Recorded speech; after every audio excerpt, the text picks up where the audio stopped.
last month, the Chinese company Dalian Wanda Group purchased AMC Entertainment Holdings at $2.6 billion, a move which is seen as increasing involvement of Chinese companies investing in the U.S. entertainment and culture sector.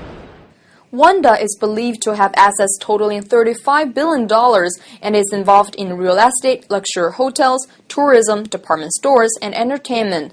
In the slush industry, the company is number one in China with more than $1.6 billion invested since 2005.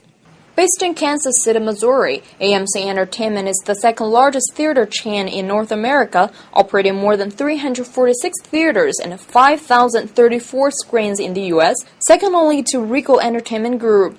AMC is also the world's largest operator of IMAX screens. It's reported that nearly 200 million people watched movies in AMC theaters in 2011. As part of the $2.6 billion deal, China's Wanda intends to invest as much as $500 million more in AMC to fund strategic and operating initiatives by the U.S. company. Klaus Miller is the New York correspondent for FilmFestivals.com and a professor at Hunter College. He believes the deal is a sound investment for Wanda.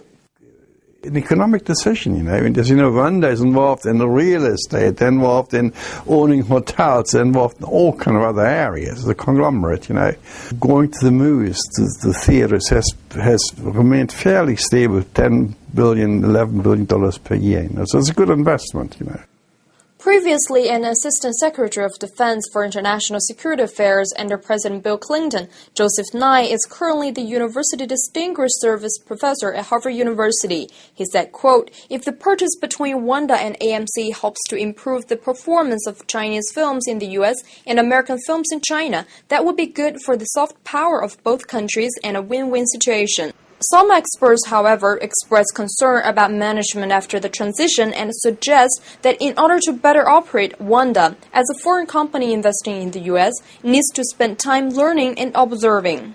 So some experts express their concerns that Wanda may face some challenges in terms of management. What do you think of this? I think that it needs to take time for people to understand what's going on, which is why I was saying that there potentially could be negative rhetoric. But if the management plays its cards right and makes sure that the AMC employees are happy, those employees will then become good ambassadors for the company, and that would be a source of good PR on the soft power level without having to use and spend millions of dollars on commercials and other things that may actually have the opposite effect. Wanda is just one example of a Chinese company striking deals with a U.S. counterpart in recent years. In 2005, China-based multinational technology company Lenovo bought the PC business of American icon IBM. Wanxiang, a Chinese auto parts maker that began investing in the U.S. in the early 1990s, now generates $2 billion in annual revenue in the States. It's expected that more Chinese companies will be making similar moves, though it's critical for those planning to invest in the U.S. to better understand and adapt to the American marketplace. Besides the deal between Wanda and AMC, there are some other Chinese companies trying to invest here in the United States. What suggestions do you have for them?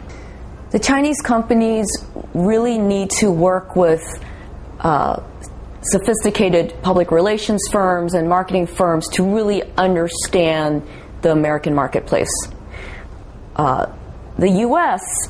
has had much success breaking into China. We see Walmart and McDonald's and all those people, have franchises all over China because they have learned to study the Chinese consumer, understand what they will purchase and figure that out and cater to that. The Chinese companies have not done the same with the Americans.